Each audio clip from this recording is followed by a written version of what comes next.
Czy warto spisywać umowę z wykonawcą? Ekipy remontowe nie zawsze wywiązują się ze swoich zobowiązań w ustalonym terminie. Nierzadko problemem jest również jakość prac wykonawczych. Można się jednak przed tym uchronić. W dzisiejszym odcinku opowiadamy o tym, dlaczego warto podpisać umowę z wykonawcą. Dlaczego warto spisać umowę z wykonawcą budowlanym? Zawarcie ustnych ustaleń w zakresie wykonania prac remontowo-budowlanych to częsta praktyka, szczególnie w budownictwie jednorodzinnym i mieszkaniowym. Warto pamiętać, że w sytuacji niedochowania postanowień ze strony ekipy wykonawczej nie mamy skutecznego narzędzia do wyegzekwowania terminowej i prawidłowej realizacji zlecenia.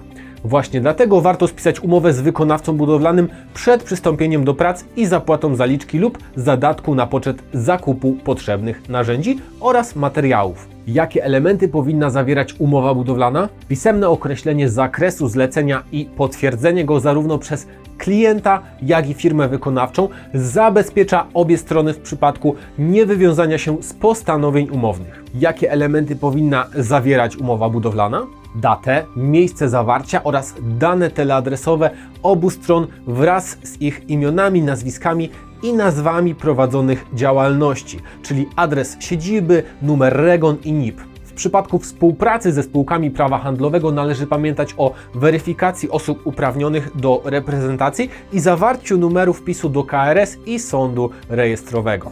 Dokładnie określony zakres powierzonych stronie wykonawczej prac i parametry jakościowe oraz ilościowe, które faktycznie definiują oczekiwania zleceniodawcy. Termin rozpoczęcia oraz zakończenia realizacji zlecenia wraz z ewentualnym opisem poszczególnych etapów, jak również konsekwencje opóźnień w przebiegu robót.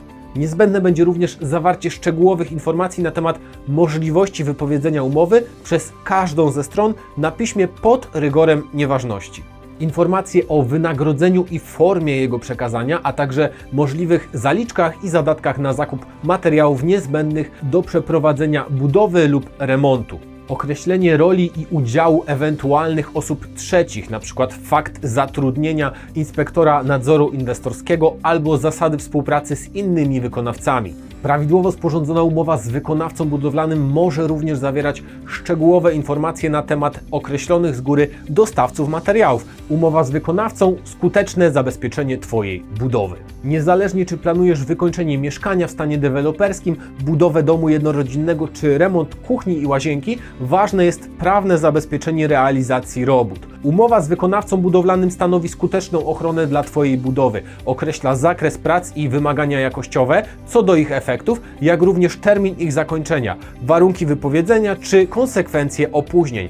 W tym odcinku wideobloga to już wszystko. Ja zapraszam Cię na kolejne odcinki i do zobaczenia w następnym odcinku wideobloga.